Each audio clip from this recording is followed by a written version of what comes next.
Morning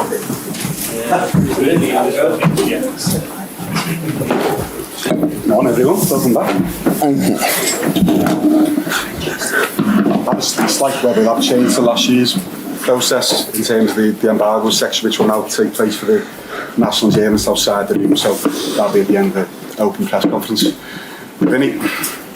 Jurgen, can you just bring us up to date with exactly what's happening regarding the pursuit of CAICEDO? Where exactly is it at, and what's changed at the club? Because it seemed when you were interested in Jude Bellingham, the club wasn't willing to spend over £100 million, but now, when it comes to CAICEDO, the club seems to have changed the stance. No, first and foremost, I got told that I can confirm that the deal with the club is agreed. Whatever that means exactly in the end, because we want the player and not any kind of agreement. We will see. We'll see that. What did change? We are a club. We have not endless resources, so if we didn't expect a couple of things happening in the summer, and FAB, stuff like this, we didn't think about that before the summer, to be honest. And when it happened, then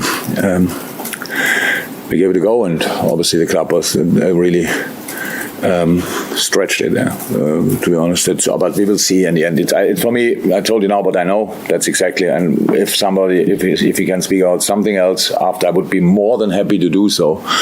But besides that, I will not and cannot share, what is that, the fare of the bear before, whatever. Something like that. The German sayings obviously don't work. Don't praise the night, the day before the night, something like that.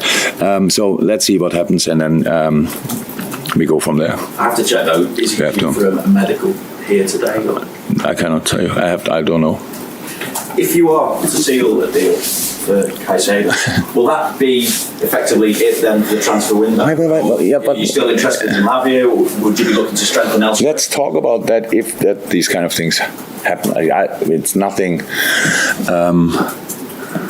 I really can say about that. That's the truth. So let's do it step by step. Let's see what happens in the next hours or days, and then let's go from there. We have enough time to talk about all that then.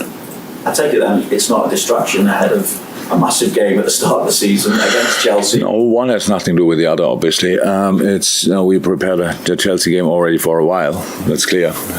And no, there's no distraction.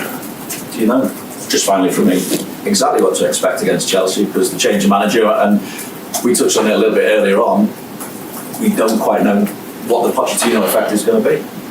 Yeah, no, of course not. We don't know that.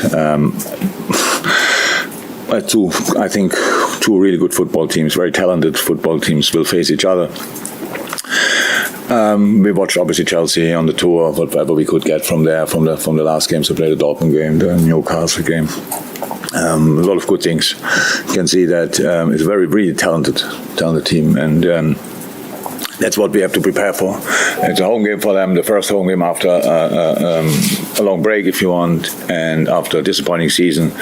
That's all clear, so they want to show up, definitely. New manager, Poch is a top manager, so they will show up. We have to be ready. We have to be absolutely ready. The football they played, you can see it. You can see Poch is there, so it's like we played obviously against Maurizio very often when he was at Tottenham, and so you can see a lot of similarities from that time. And in the end, we don't know exactly. I think Nkunku was a key part of the plans. Very unfortunate for the boy and for Chelsea as well, with his bad injury. And so that was, I think that was something they really planned with, but they have really good options offensively to sort that. And yeah, let's see. It's the first football game, really competitive football game for us this season, and we don't waste time. We don't want to waste time or whatever. We really want to go for it, but we have to see how it goes. And everybody asks, and I'm more than 20 years in the business, and it's always the first game. People say you don't know where you stand exactly, and so I'm not really interested, to be honest. I want us to 100% we have that day. I want to see, and from there we go. And I think we should give it a proper try. When we start a new season, there's always a great sense of optimism, usually from most people everywhere. How much optimism do you have this year when you consider how things were for you last year? I'm not sure if my optimism is based on the last season, to be honest. It's just I love the preseason so far. We worked hard. Everybody can expect that. I enjoyed it a lot, to be honest. It was really good. The boys were open, the boys were listening, eyes open, ears open. So we did a lot, not only on the pitch, but in meetings as well. So we really wanted to learn our game. Not again, because it must be different to what we did before, but we wanted to make sure that we really go to the next level in our game together, and that's actually what happened. But now we also, you saw the preseason games, and there were moments when we were too open, there were moments when we were not protected enough. That's clear, and then it's the shouts are loud, and also I understand that. Well, it's more an organization problem, and nothing has to do with individual quality, because individual quality is extremely high what we have. So it's my job to help the boys to organize that better, to protect each other better in these moments. Besides that, I enjoyed the preseason, and now let's go. How much of a change is there likely to be in terms of the overall personality of the team, do you think, for the fact that you've lost a few big characters? Yeah. You've given Virgil the captaincy, for example. What sort of effects are they going to have on the overall ethos? Well, we have to grow into that. It's not that you can just say it didn't happen 8 years ago with Hendo or whenever it was, and it will not happen now. It's not about that. We don't have to always say, but Millie would have said that, and Hendo would have said that, and Hendo would have shouted here, and Bobby would have smiled here, and all this kind of thing. So we should not do it like that. That makes no sense. We have this kind of new start with this. Liverpool FC Reloaded, if you want, is an exciting thing. So everybody was asking for changes, rightly so, because we were together for a long time and things went really well, and then not that well anymore, and stuff like this. And the timing for a change is probably the biggest challenge in life, to find that. Did it exactly in the right moment?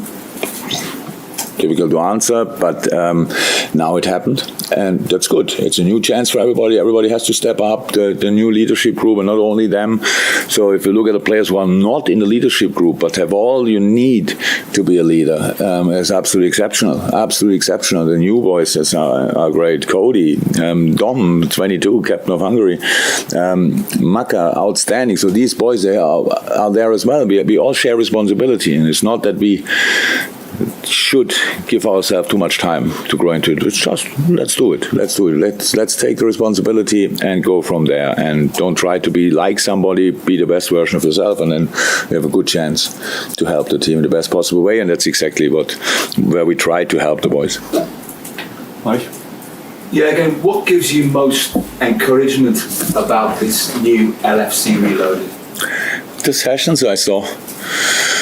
The desire, the concentration, the readiness, the openness. Just that I saw a lot of things where my thought was in that moment, okay, they mean business.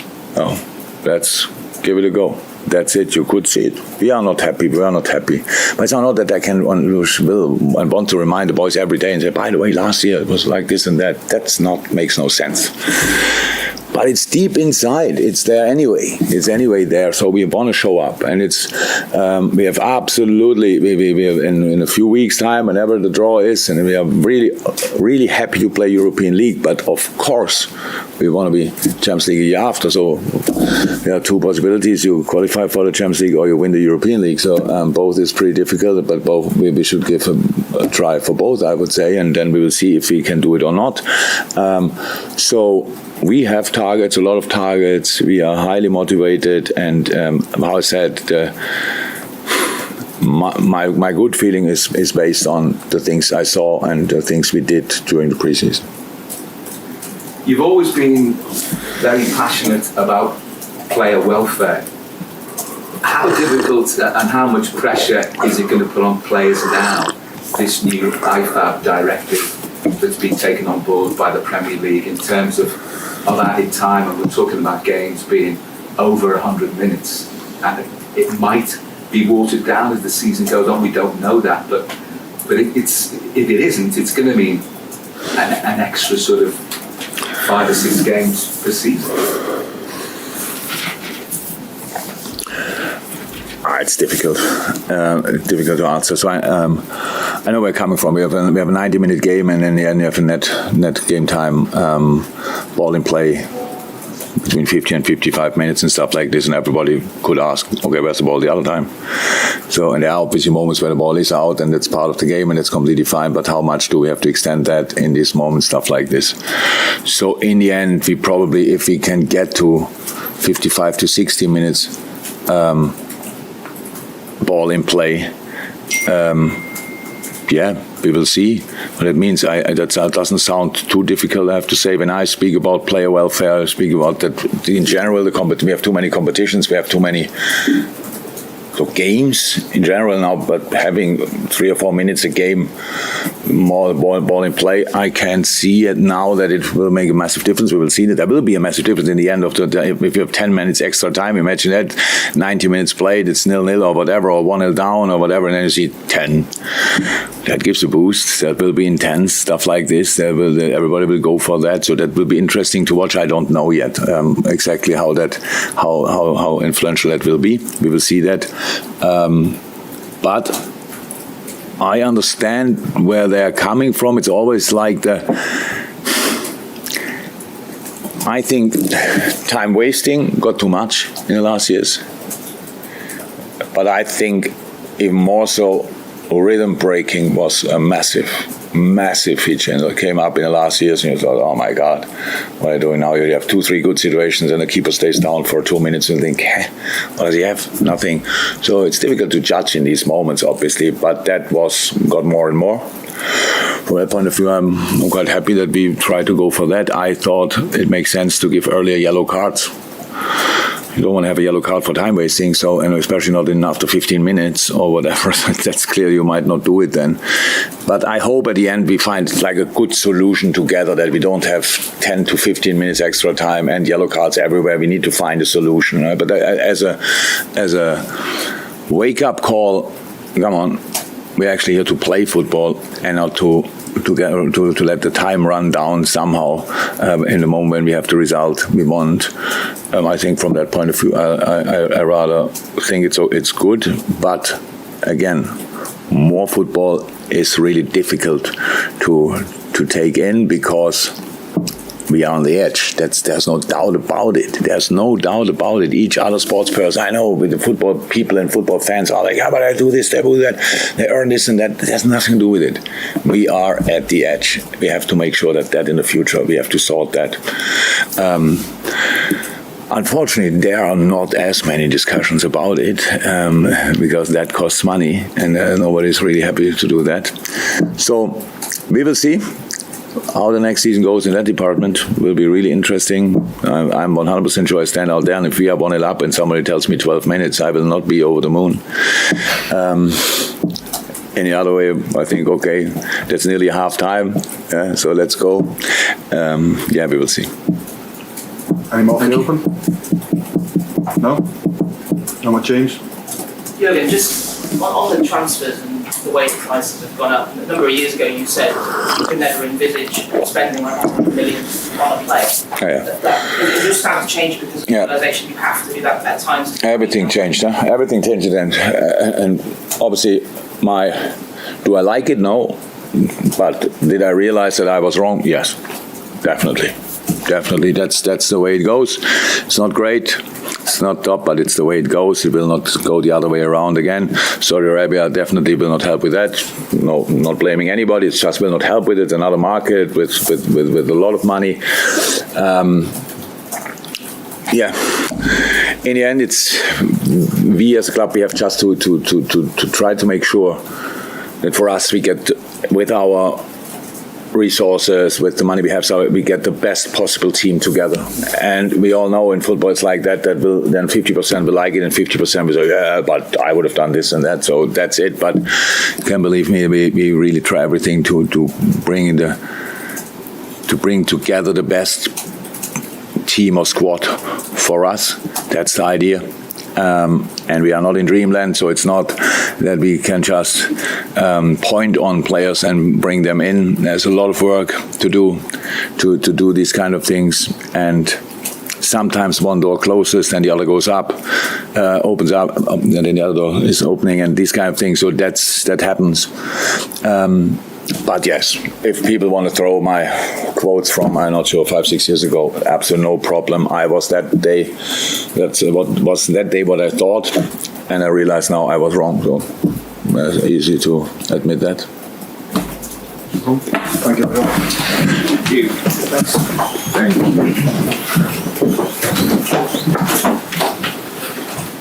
Thank you.